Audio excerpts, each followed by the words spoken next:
Indy. What's up your raise your hand? I just figured it's about probably 50-50. I think we all agree with the beginning. Right? It's kind of like, okay, this isn't what I was expecting tonight. But it was all good. HEB was almost okay. All right. Again, welcome. And at this time, we do have visitor public comments this morning. Karen Seal, I don't know, is this for the agenda item, or do you want to wait until we get? Do you want to wait until we get to the agenda item? Yes, sir. Okay, no problem. All right, so we will take up agenda item number 3: discuss and take possible action to approve personnel action forms. Morning, Judge and Commissioners. Our first personal action form is for Jeanette Alvarado, a new hire in the Elections Department. Next one is Autumn Ochoa, County Treasurer's Office, a promotion. She's transferring to a different position within the office. Next one is Cynthia Stanukinos, Treasurer's Office, resignation. Next one is Esther Hernandez, Treasurer's Office, new hire. The next one is Douglas Alexander, Sheriff's Office, increase within approved slot. Devlin Mills, Sheriff's Office, increase within approved slot. Santiago Perez, Sheriff's Office, new hire. Joshua Longoria, Sheriff's Office, transfer. He's going from the SRO to a deputy sheriff. Raymond Regalado, Sheriff's Office, also a transfer. He's doing the same thing. Clay Trish, Precinct 4, resignation. Teresa Carpenter, PDO Office, a new hire. Matthew Myers, PDO, increase within approved slot. Eliza Thomas, PDO, increase within approved slot. Ruby, there was 2 I saw on there from the Sheriff's Office, Joshua Longoria and Yes. Their effective date changes for November. Yes. While the rest are late January, early February. Is there a specific reason why? So we hadn't received a letter from the Sheriff's Office, and so they were questioning why their titles were still SRO, and then we received the letter, so we backdated it from this point on. So it's basically a title change effective this date, but they did transfer over to there was still funding back here, but they did transfer over to a sheriff's deputy.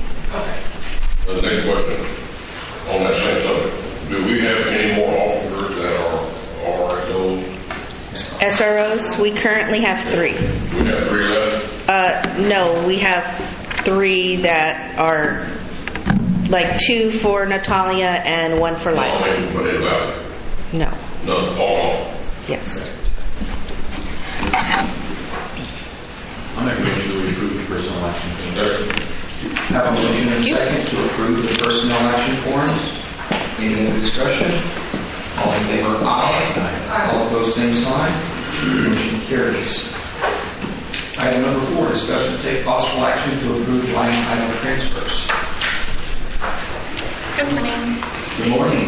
We have just one line item transfer to move funds out of the contingency reserves in the amount of $683,000. This is for the last payment of the annex construction project that was paid at the end of January.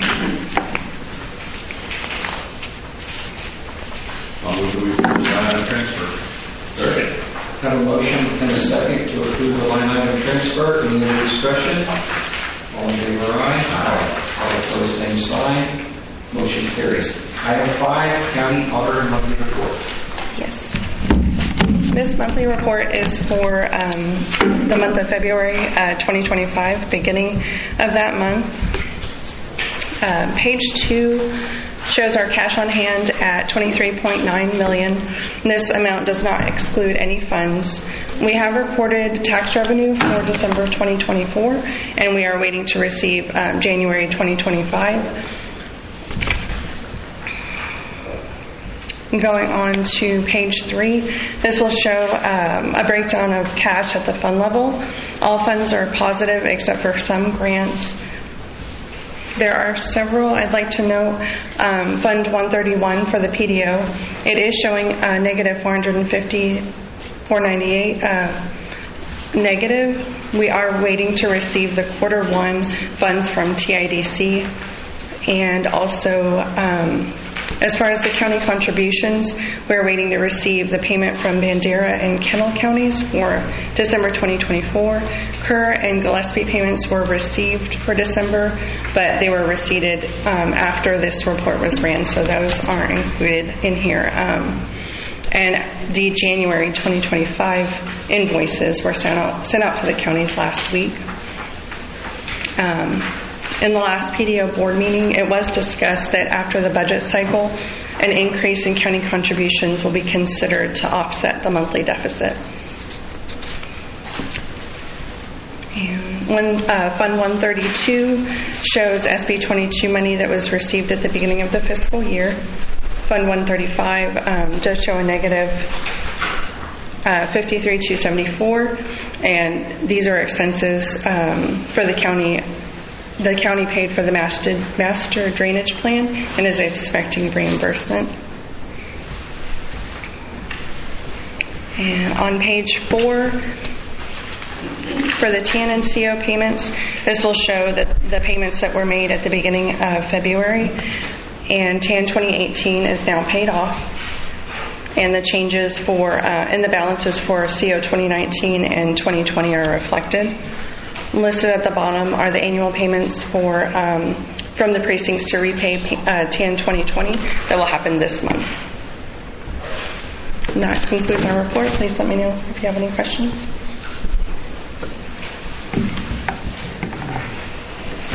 The 131 fund PDO, just to follow up with what you said, we had a board meeting a couple of weeks ago, and we actually done a presentation on this one time before. We updated all the numbers, and it's still about averages right at $400,000 where we're kind of running in the negative.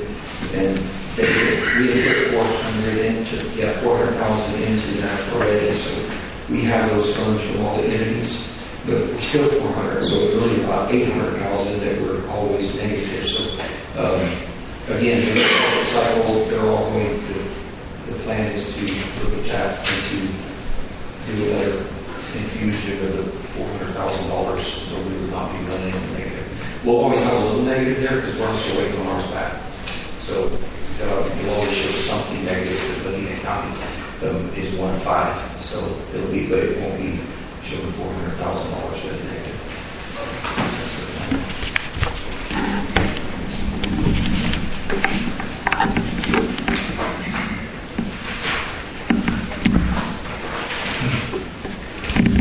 Any other questions? Okay. Thank you. All right, item number 6, discuss and take possible action to approve the following changes to the 110 fund for fiscal year 24-25 special budget based on the awards accepted from the Office of the Governor for the limited purpose of spending the grant funding money towards purposes, and this effective on 3 grants, the Lobby 1 grant number 5162401 for $10,020, the Operation Lone Star grant number 4578103 for $667,284, and the Rifle Resistant Body Armor grant number 5081101 for the amount of $14,028.45. When we did our budget last year, we did not have these totals in there because we were not awarded at that time. Since then, we have been awarded, and that's why we're asking y'all to allow us to do a special budget to put it into the budget so it doesn't look like we're negative on these different budget line items.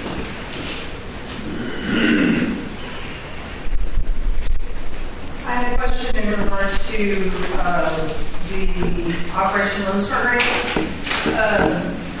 The award was $667,000. Now the amended budget is $682,000. In the budget, in the 110 fund, we have more than just the Operation Lone Star. We have probably 6 different grants in that. And so when we did budget last year, we did have $15,000 in that one line item. So it's just increasing that one to accommodate for the budget increase for the Operation Lone Star. The 15,000 is there.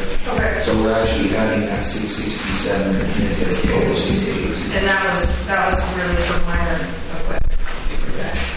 And the overtime for that same grant, excuse me, roughly 200,000. Can you give me an explanation of that specifically in regards to Operation Lone Star? Yes. The deputies, dispatchers, and some of the clerical staff that have overtime paid due to the Operation Lone Star will get charged out of the 110 fund. A deputy can get up to 86 hours a pay period, so anything over 86 hours would be considered overtime. And only the time that they worked over the overtime would get charged to the 110. So let's say that a deputy works 90 hours. And of that 90 hours, he worked 10 hours in Operation Lone Star. He would only get charged 4 hours of overtime in the 110 fund for the Operation Lone Star.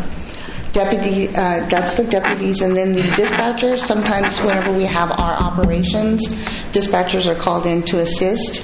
So they have that extra person, and they would also get overtime per our policy, though.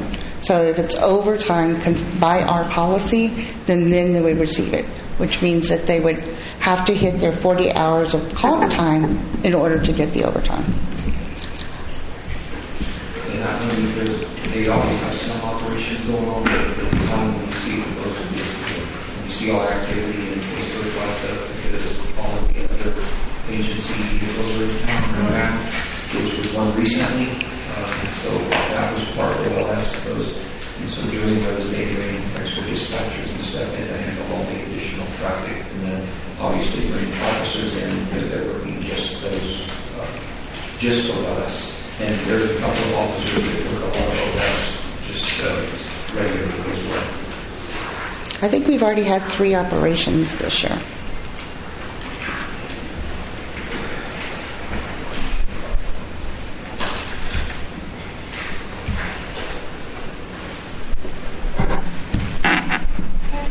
I'll make a motion to approve the changes to the 110 fund for fiscal year 24-25 special budget for the Volume 1 camera grant 516-2401, Lone Star Operation Grant 457-8103, and the rifle resistant body grant 508-110. Thank you. I have a motion as presented by Commissioner Devine to approve the 110 fund change, the budget change. Any other discussion? All in favor, aye. All opposed, same sign. Motion carries. Item 7, discuss and take possible action to approve the renewal engagement letter with Capris Consulting Group, the GASB statement number 75-OPEB for other post-employment benefits. Good morning again. This is an updated engagement letter for Capris to continue to provide the required actuarial valuations and projections for GASB 75 reporting requirements for other post-employment benefits. So this is something that they've been doing for us for quite some time. The cost is quoted not to exceed the $4,250 annually.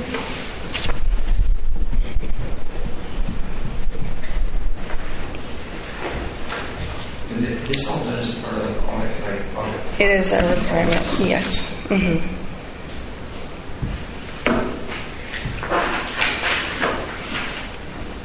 I'll make a motion that we approve the renewal engagement letter with Capris Consulting Group for GASB statement number 75-OPEB.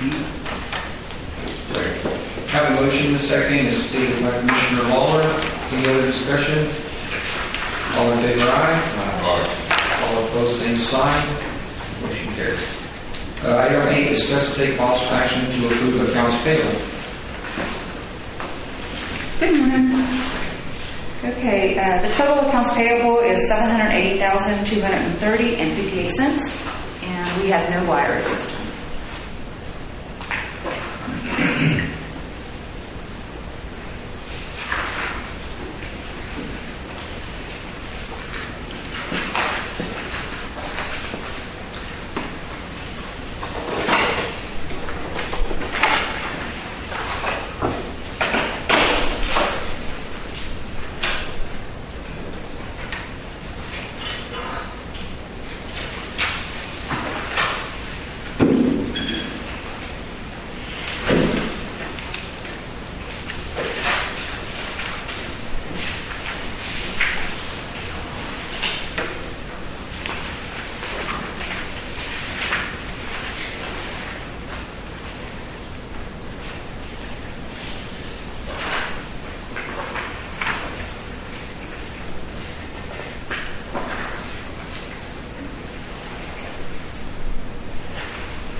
Have a motion and a second to approve the accounts payable with no exceptions. Any discussion? All in favor, aye. Aye. All opposed, same sign. Motion carries. Item 9, discuss and take possible action to approve disbursement of funds since last Commissioners Court meeting. Okay, since last one we have paid utilities, fuel, and dental claims in the amount of $85,087.01.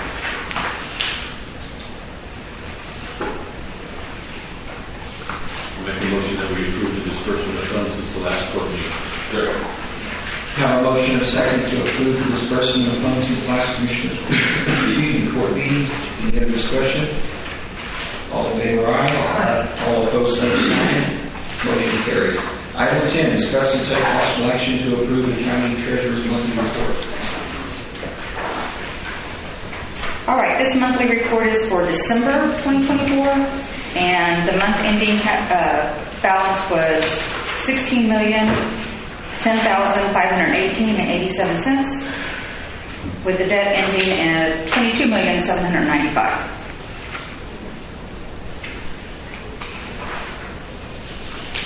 And October was in on SO on that one.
motion to approve the county treasurer's monthly report. Have a motion and a second to approve the county treasurer's monthly report. Any other discussion? All in favor, aye. All opposed, same sign. Motion carries. Item number 11, discuss and take possible action to approve a resolution authorizing creating the Vieira Public Improvement District Number 1. Mr. Binford called me. He had a conflict this morning. This needs to have a new resolution done because the acreage changed. They went down, I think, by 2 acres or something, so we have to redo the process because it actually changed in acreage. So he could be here, we said we need to. So we need to restart the process, and he said that that's why we're doing it. Okay, so we're going ahead and just go on with the report. Yeah, so we need to approve the resolution for creating it because we need to start the process over because of that acreage change.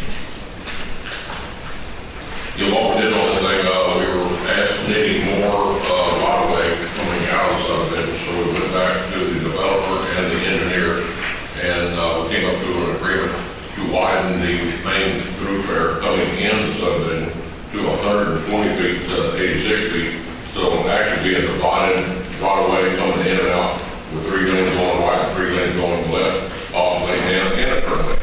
So this is a big benefit for everybody to be given up 2 acres for the agreement. With that being said, I will make a motion that we approve the resolution authorizing the creation of the Vieira Public Improvement District Number 1. Second. Have a motion and a second to approve a resolution authorizing creating the Vieira Public Improvement District Number 1. Any other discussion? All in favor, aye. All opposed, same sign. Motion carries. Item 12, discuss and take possible action to approve the final plat establishing West Ridge Subdivision Unit 2 located in Precinct 1 on State Highway 211.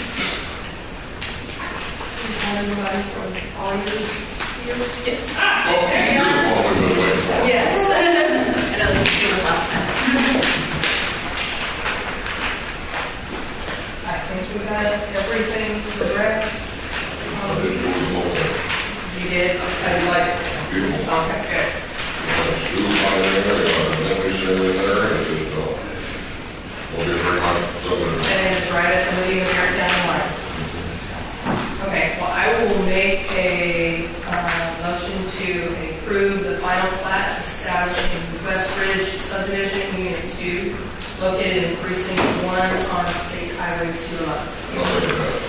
Have a motion and a second to approve final plat establishing West Ridge Subdivision Unit 2 located in Precinct 1 on State Highway 211. Any other discussion? All in favor, aye. All opposed, same sign. Motion carries. Item 13, discuss and take possible action to approve a final plat establishing Mangold Tract Subdivision Unit 1 located in Precinct 1 on State Highway 211.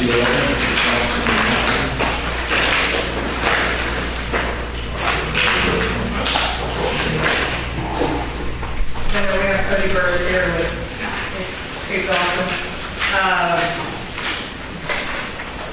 This is the first one.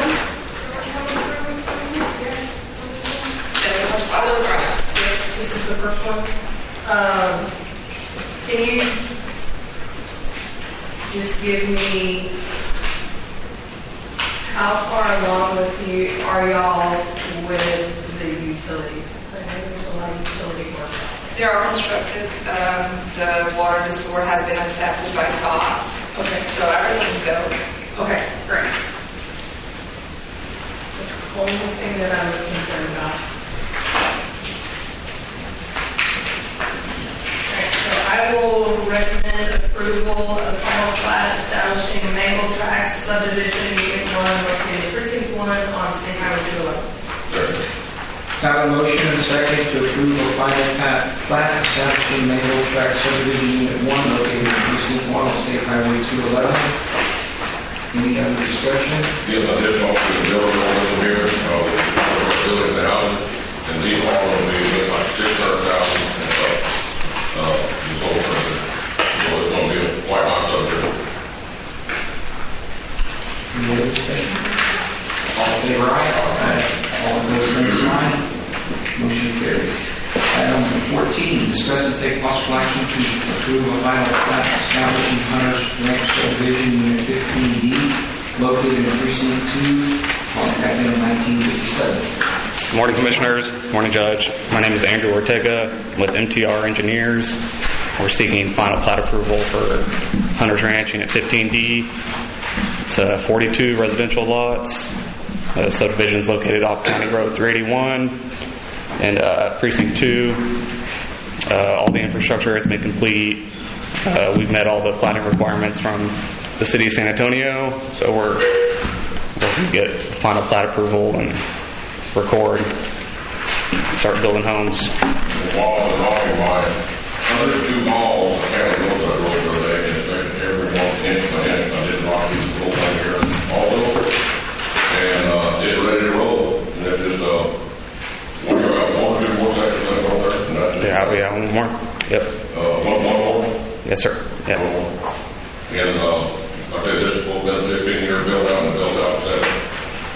So I'm going to make a motion that we approve the final plat that Hunter Ranch subdivision unit 15 located precinct 2 on Cracker Road. And like you said, this is in the EDP San Antonio. We have no authority to lot size, creek size, or anything. So this is going to be one of the last ones that they built there. They did build everything 2 counties back or better. So this is in the EDP San Antonio, which is pretty much out of our control. Have a motion and a second to approve the final plat establishing Hunter's Ranch subdivision unit 15D located in precinct 2 on FM 1957. Any other discussion? All in favor, aye. All opposed, same sign. Motion carries. Item number 15 is tabled. We're waiting on some information on 15. Item 16, discuss and take possible action to enter an order to extend the current grant ban instituted on November 4th, 2024 for an additional case. Good morning, Judge and Commissioners. I wish that we weren't at this juncture. Having checked the Keach-Byram drought index, though, as of yesterday morning, because the new one won't be updated until 10 o'clock, we're at a high of 694, and our median is 587, which is way north of where we need it for safety purposes on drought index. And this new order would take place or take effect on the 19th, February 19th at 12 a.m. I'll make a motion to enter an order to extend the current burn ban instituted on November 4th for an additional 90 days. Second. Okay, I have a motion and a second to extend the burn ban instituted on November 4th, 2024 for an additional 90 days. Any other discussion? Yes, if you find anything burnt, then hold on right now. Yes, I mean, Do we need to set the starting date for February 9th? yeah, if we could just notate it on the item, February 19th at 12 I made a.m. my motion to approve that. Okay. All right. So effective February 19th at 12 a.m.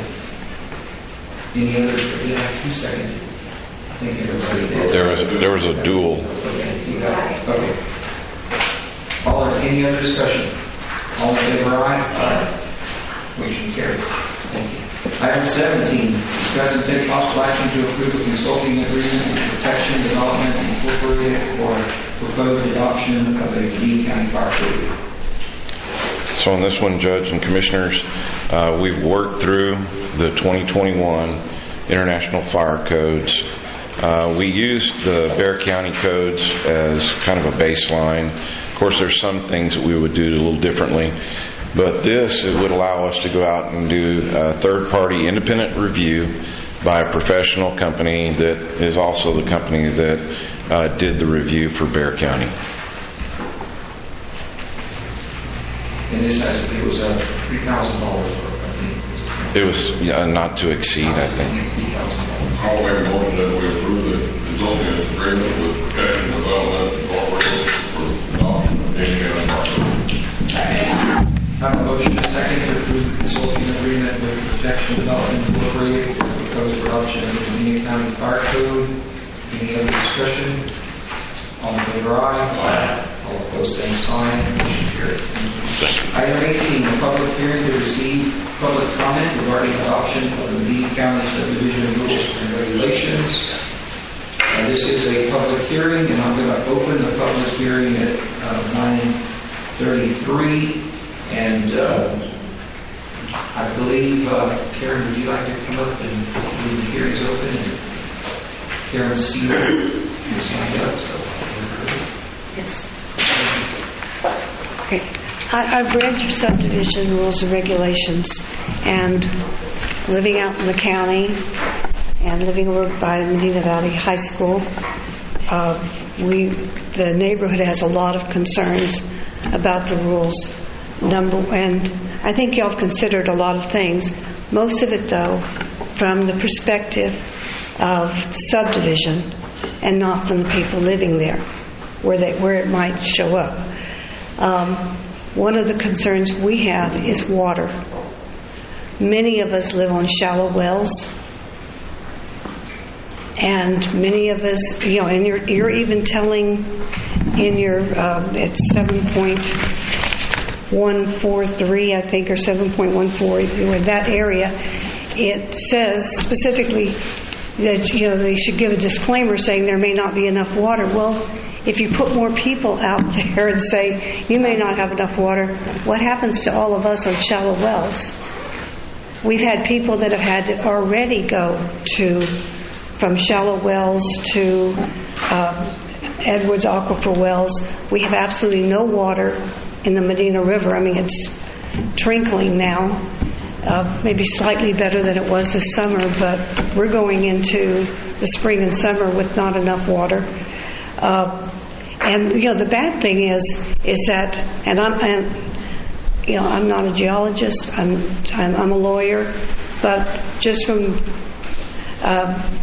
my understanding is that once the river goes down and things start drying up, you've got a large area around the river that should have water and moisture in it that no longer has water and moisture in it, and that would have to be replaced before you'd even get to the river. So a lot of us are depending on the water that's going down to that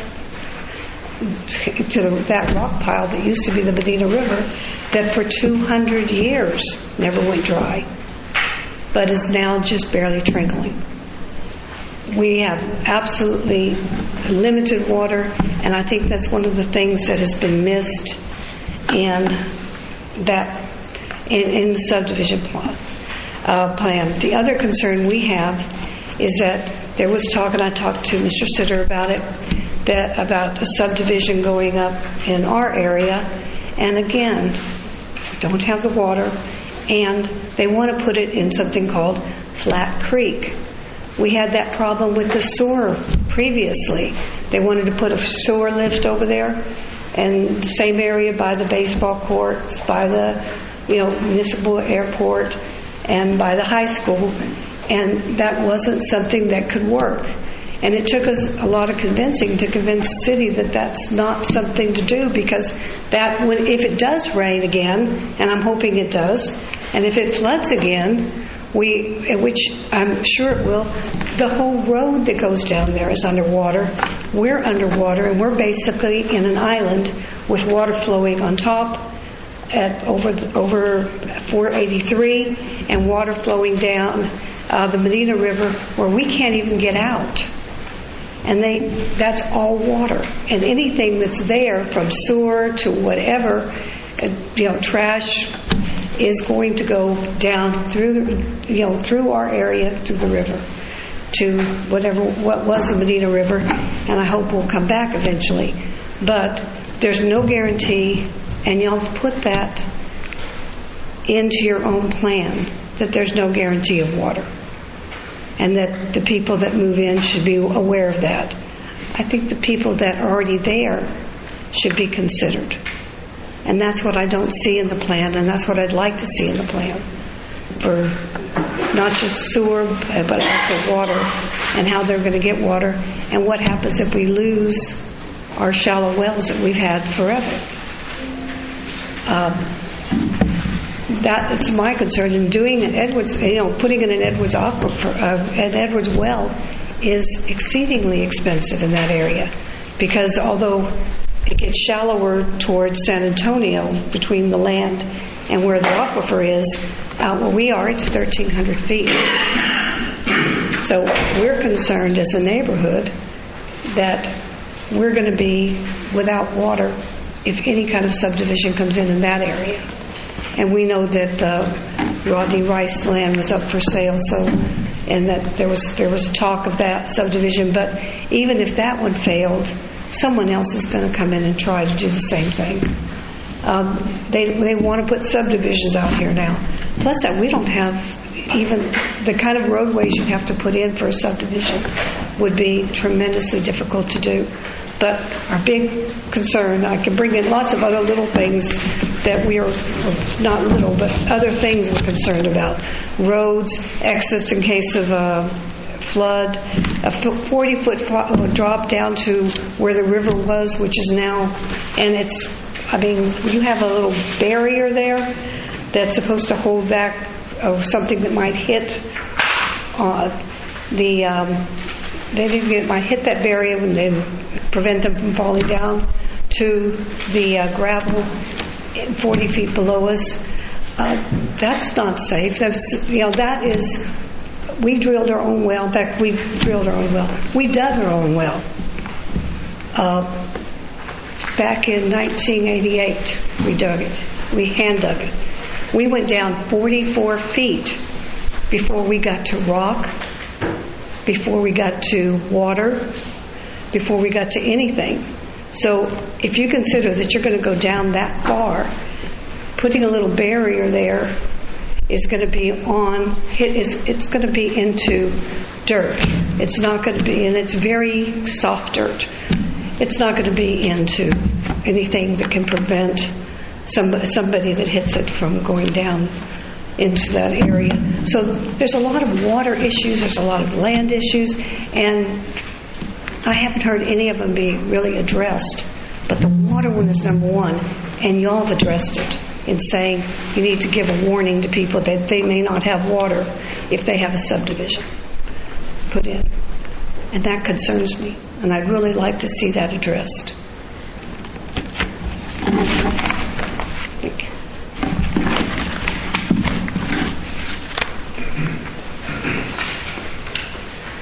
Anybody else on the public hearing?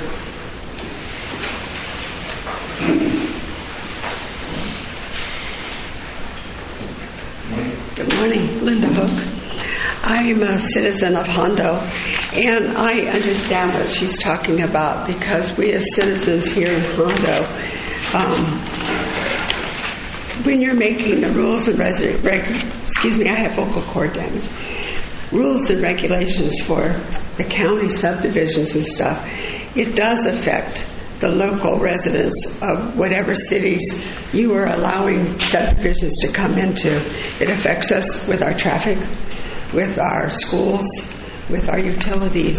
And I just hope that you're making sure that you're also protecting the existing towns and cities that are located within the county, because it is a big concern whenever we've got big subdivisions trying to come in and to be a part of the community, but when we don't have the streets, the traffic problems, especially with the railroad, and how it's affecting our schools and our plumbing is a big concern too. So I just ask if you would take those things into consideration with your decisions, please. Thank you. Anyone else public hearing?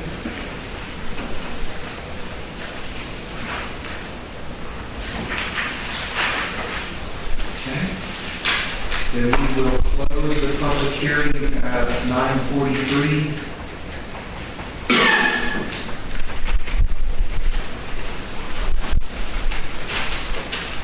Okay, item 19, discuss and take possible action to adopt Medina County subdivision rules and regulations related applications, forms, and fees, revised to affect applications received on or after February 10th of 2025. So I guess just to set this up, we've been working on these subdivision rules and regulations for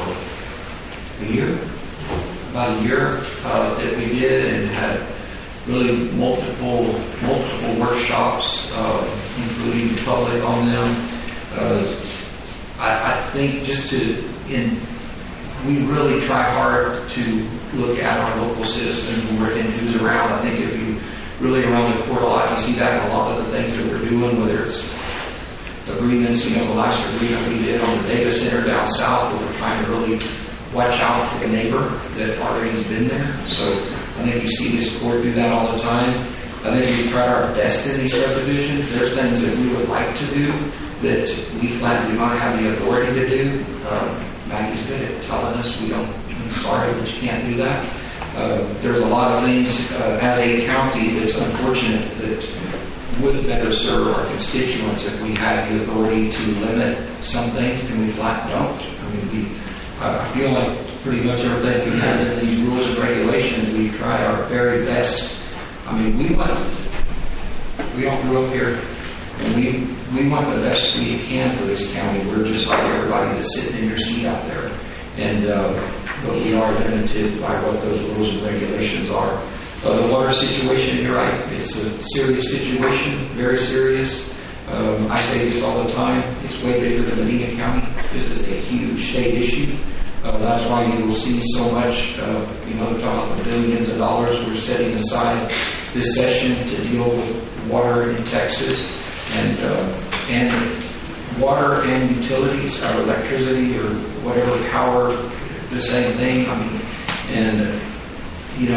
The state of Texas is watching, and they know where all the growth is also. So as you look to some of the things like the desalination project that's going on, with the Nueces River Authority, all of these things are in play to make sure that we address these, and as the state is working to address them. In the meantime, we're also limited. We can't tell somebody not to sell their property. We can't tell somebody not to develop their property as long as they follow the rules and the regulations that the court has established. And so with that in mind, to your point, yes, we have it in there that says, buyer beware here. I don't think we shouldn't tell somebody that, which may be obvious to everybody that follows it all the time, that water's an issue. And so, we as a county, we're involved in the water alliance, we're looking at every single option that we can, and with, not just as the county, but as a countywide and the people that are doing the water. So trying to figure out how we move and, what we do to make sure that people don't run out. It is, we can't turn the tap on and not have water. It's definitely life. I would just say that about what's happened up to this point. This is a living document. I think you'll probably find that the court will probably update this document more often than it has been in the past, just because things are changing so fast, whether it's growth, whether it's rules. Next legislative session, there will be plenty of things that need to change in the subdivision rules and regulations because of the rules that have changed. So I think you'll find us doing that. I think we still have some sections in here that still need some more work, but we really feel like we need these to get out and adopt. Like I said, we're continuing to work on some flood mitigation pieces inside of it. There were some other comments that came up kind of at the end of it that require a lot of work to go back, because when you do them, it kind of reincorporates through the whole document. So we're going to look at all those items, but right now, to be in compliance with state law and all those things, and we feel like we've come to a point where we have a good product, and we really have tried hard to take care of you all as the citizens out here as we're doing this. And hopefully the state will give us some more authority, which I say that a little tongue-in-cheek because they're trying to take more away from us and give us more authority. But we're going to fight for that because it's important, because we are the closest to you. We're going to try really hard. We are you. We want to do the right thing for this county. So with that, I'll open it up to the court. Okay, I'd like to take a few minutes to most of you on precinct 2 and precinct 1. Number 1, all the growth going up on Trenton Road right now, and I'll say 95% of it, is 100% reused water, all irrigation. We were lucky enough for the developer to come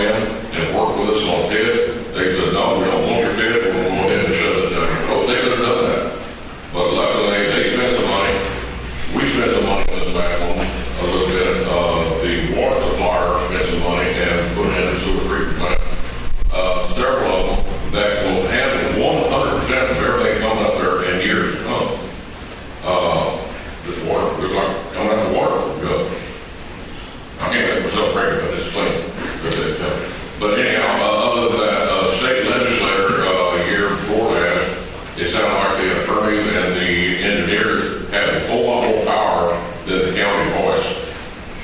Ms. Seal, if you bring in a subdivision plan to the Commissioner Court, flapping on your desk, and you meet what we have here, I got 30 days. Say yes ma'am or no ma'am. And if I say no ma'am, I better have a lawyer sit there beside me. Because you can put it in whatever you want to do. They took that power totally away from the Commissioner Court. That was last year or year before last. And it's getting worse. When you hear these words out there, do you want to pay for county losses? Yes, you do. We have nobody to fight for it. Nobody to fight for it. It's us, the judges, the commissioners. I've been up in front of appropriations committee. We've got to have a single group that can go up there and fight for the county. If you want to call them a lobbyist, it's your money. And for what they charge us is very, very little. And we've got a terrible session going on right now with a whole bunch of bad subdivision hits. It's y'all money in y'all county. What do y'all want to live in? I'm going to get this back to the agenda. Yeah, but anyhow, I'm going to bring this back to the subdivision rules and regulations for a minute, but it is all related out there. It's like, back to the point what the commissioner is trying to say is that we're trying to use every tool that we have available, and if y'all help us fight the fight, the more you can do locally, the better we can fight the fight. And that's what the point is in this session. And y'all are the voice. It's like you want local control, but it's easy for you to talk to us if this guy is every 2 weeks than it is somewhere else. So I bring it back to the subdivision rules. We're only trying to say that because it's like we feel like we've done everything we can in these rules and regulations that we're authorized to do. And we would appreciate any help to help us do these other things that said they ought to be able to help us even have some more restriction in here. So, okay. You're good. Excellent. All right. Well, I'll make a motion to adopt the Medina County subdivision rules and regulations and related application form for fees and bonds for the effort of the applications. Second. On February the 10th. That is today. all right, I have a motion and a second to adopt the Medina County subdivision rules and regulations and related application forms and fees revised to take effect for applications received on or after February the 10th, 2025. Any other discussion? All in favor, aye? Aye. All opposed, same sign. Motion carries. And thank you for your comments this morning. We appreciate it. Okay, item number 20, we have some other information that's come in on it that we need to add to the packet, so we're going to table 20 and 12 to the next meeting.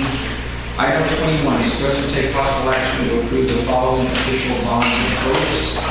Jessica Castiglione, Commissioner Precinct 1, David Lynch, Commissioner Precinct 3, Melissa County Tax Assessor Collector, William Shearhart, Justice of the Peace Precinct 2, Jim Javelski, Constable Precinct 2, Malcolm Watson, Constable Precinct 4. I'll make a motion to approve the following official bonds and oaths.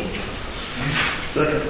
I have a motion and a second to approve the official bonds and oath of the 6 people that I read.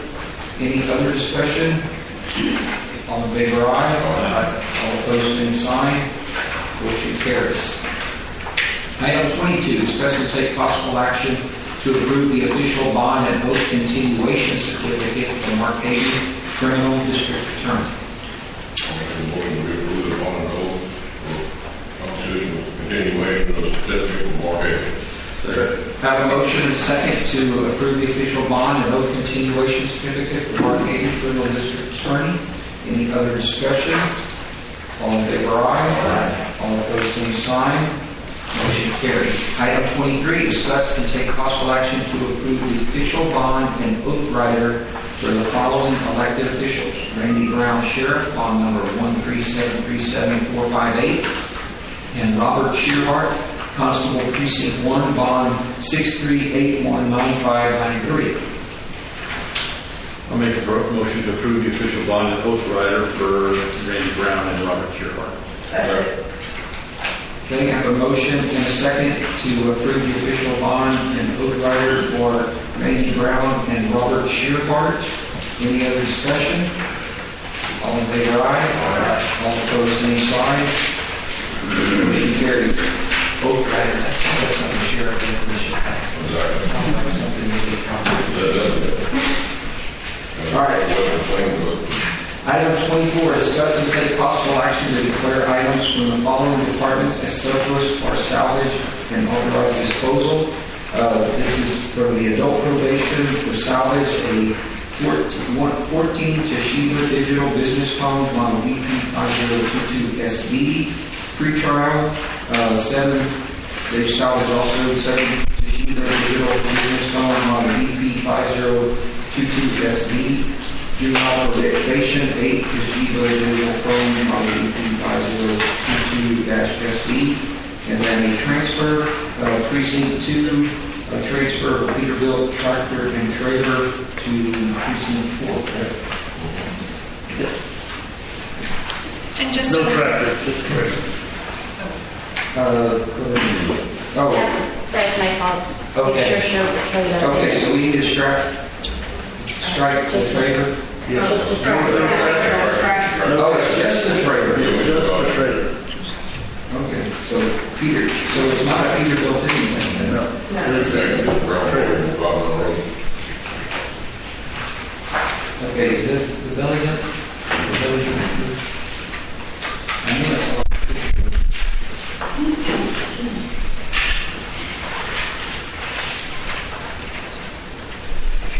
Okay.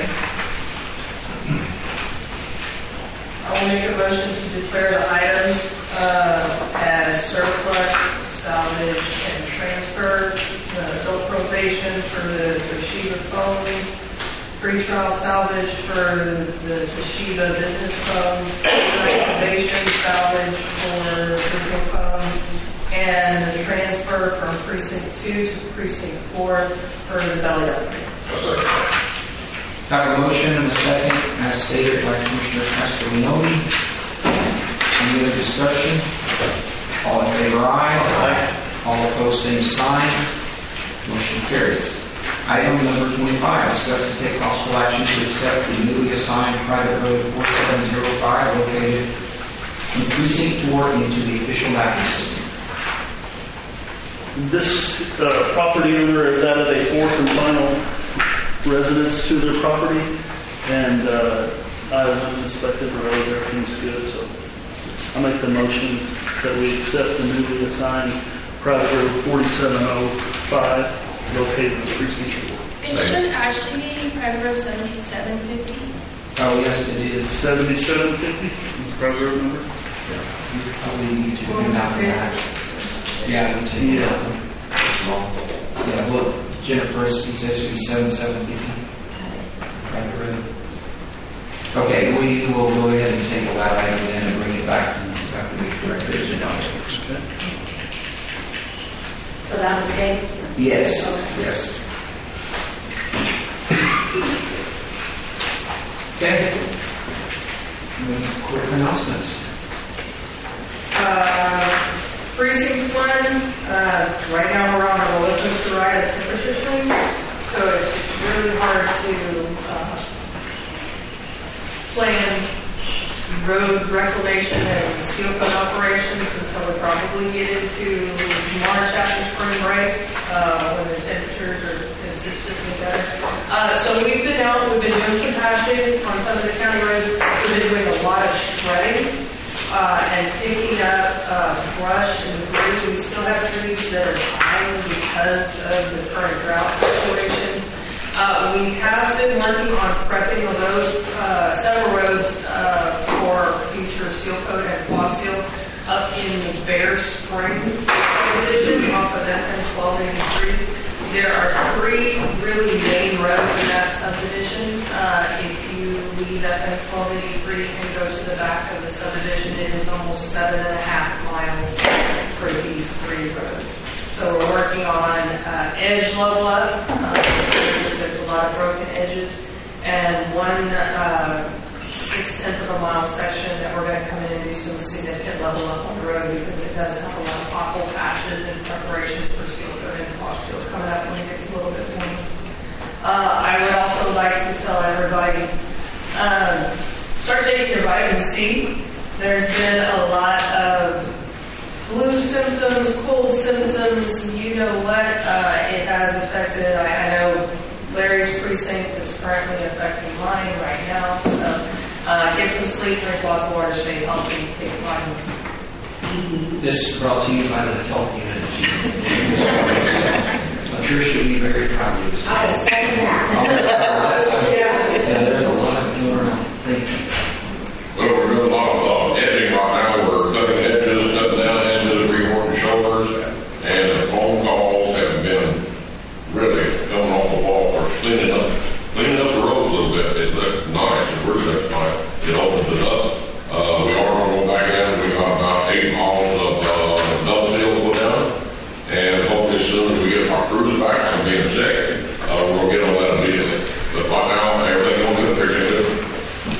Everything's going good, along with all the normal things that you've already mentioned that we're part of. We are working on resurfacing or kind of doing an overlay on a portion of County Road 640 between Hondo and Yancey.